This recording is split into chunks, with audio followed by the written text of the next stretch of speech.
Hi everybody. It's time for Unit 6 and this is the overview for the unit. So I'll kind of walk you through what you'll be working on. Going to be thinking about the connections between reading and writing, especially when it comes to using the internet for creating projects to inform others of what you've learned from your inquiry process. We're also going to be thinking about plagiarism and ethical ways to, quote, borrow work from others, which I know is a huge topic, especially when working with young children. So we'll look at some resources that can help us understand these ideas better.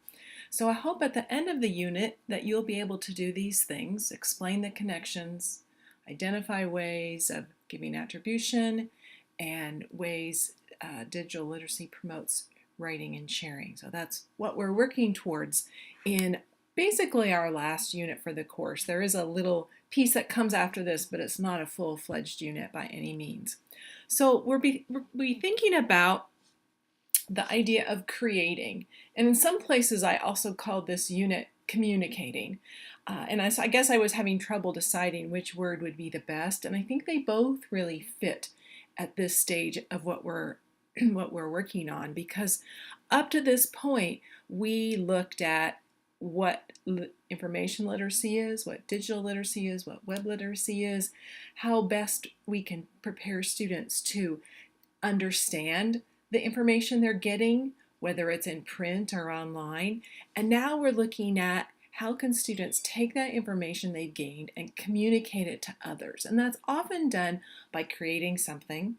I loved this image that I found because it gets at this idea that in the palm of your hand you hold this information that you found, whether it's in print or online, and through the process of creating and communicating, you're making that information into something your own, something new, something unique, something creative. So that's really what we're focusing on.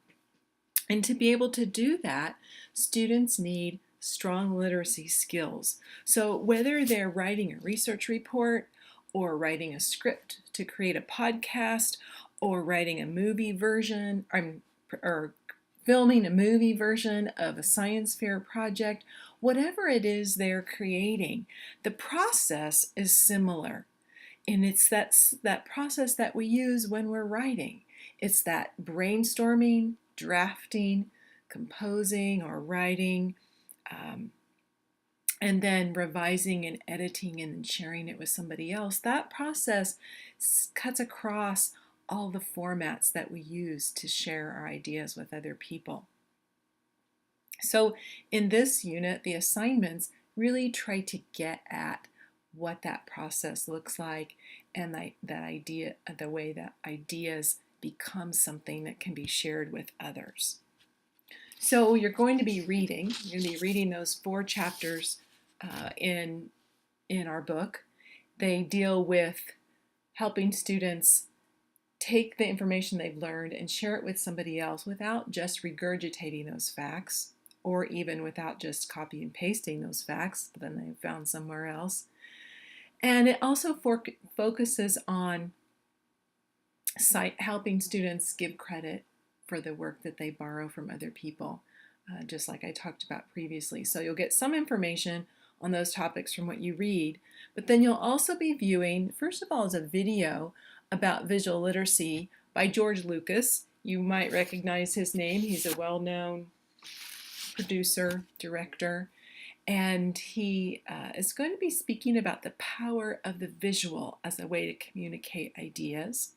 Then you'll be also viewing a video about writing in the digital age. This is an incredible video. I hope that you enjoy it as much as I did. It really focuses on the way that now when we write something and we share it with others online, it becomes a part of more this open community, and it's possible for the people who read our work to then communicate with us, which may then impact our ideas, and we may revise our work to better match what we learn. And so it's this reciprocal process that's ongoing, rather than in the past, maybe a student wrote a report, turned it into a teacher, got it back and took it home and shared it with their family, and that was the end of it.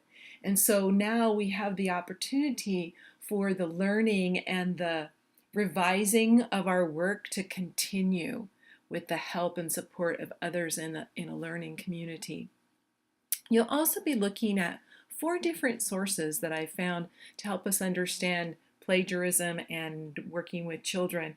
One is an article from Kathy Schrock, and I think we've looked at some of her work previously in our course. She's a teacher who publishes lots of great resources online, and she is sharing in this resource how to find copyright-free images, and I hope you find that helpful. A couple of the things in this viewing list about plagiarism resources, 2 of them are blog posts, and then 2 of them are infographics. So they're like a poster with facts there. So there'll be different ways for you to gain information about this important topic of plagiarism. And then the last item there for viewing is the multidisciplinary performance task slide presentation. This is a video. It's about 30 minutes, and it explains the new performance assessment in Kansas. And I know that we have class members who do not live in Kansas, and so I understand that, but other states are also moving towards performance assessments in the area of writing and content areas. So while this one is specific to Kansas, it's not unlike other assessments that we're seeing put into place. So the video will explain that assessment. That's important for a couple of reasons. If you're a teacher in Kansas, obviously, so that you understand what that assessment is like. But one of our assignments in this unit asks you to mimic the task that students are doing when they complete this performance assessment. And so it will give you some information to prepare you for that assignment. So here are the 3 assignments in Unit 6. One is the discussion, as we've had in the past. Now you'll notice this time there are 3 topics, but the number of your posts remains the same as it has all the way through the semester. I just couldn't decide between these 3 topics. I thought they all 3 had merit and were good matches to this unit. So you can put all your posts in one topic, you can spread them across 2 or 3, whatever you choose. I'm just curious to read your comments about these topics.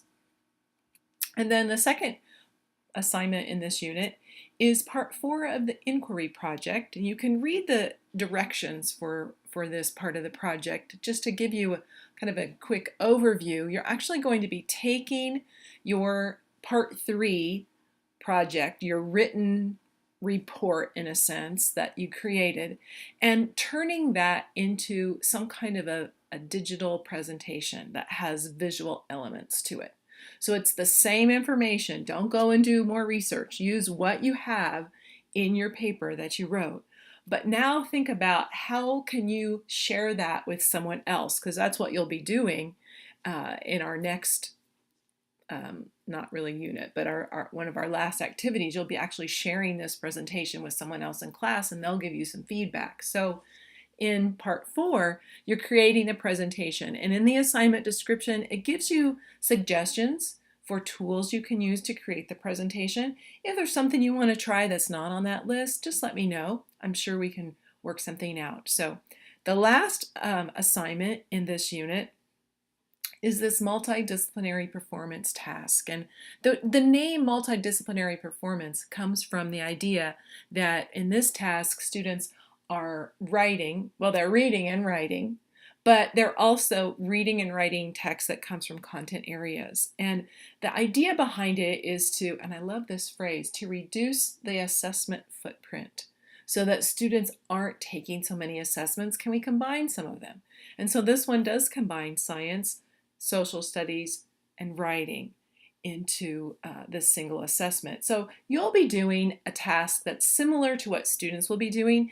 It's actually the task that I did when I went to the training that the Kansas State Department of Education hosted when they explained this task. And as I said before, even if you're not involved directly in having students do this task, it's still a good activity because it asks, excuse me, the activity asks you to pull information from 3 different sources and then to synthesize that information and share it using a certain text type. So what you'll actually be doing, I have 3 resources for you to look at. One is an image, 2 are written. They're all online resources, so you'll just click on the links and you'll gather some information from those sources. Then you'll create some kind of a plan or a graphic organizer or something of the information you gather, and you'll post that. Once you've turned that into Canvas as an assignment, then you send me an email and let me know, and I will send you back your prompt. And just like with the students who are doing this assessment, you won't know what your prompt is going to be until you post that planner. So your prompt will either be writing a narrative, which probably for this project would be like a journal entry, or your prompt could be writing an informational piece, or your prompt could be writing an opinion piece. And I'll just randomly send those out to you all so that it'll be different. You'll never know for sure which one you're going to get, but I wanted you to see what that feels like, because that's how the assessment works for students, 3rd through 8th grade, and I believe into high school, that they will respond to the prompt from a text type that they're not sure what it's going to be until they come to the second part of the assessment. So don't worry too much. This is simple. You're only going to actually be writing a couple of paragraphs.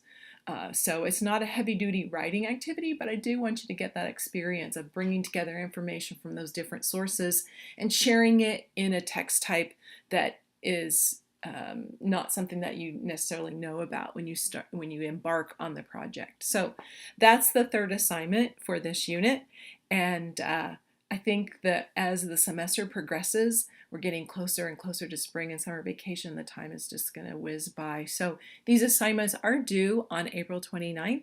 And as always, if you have questions before that time, please let me know. Thanks. Bye-bye.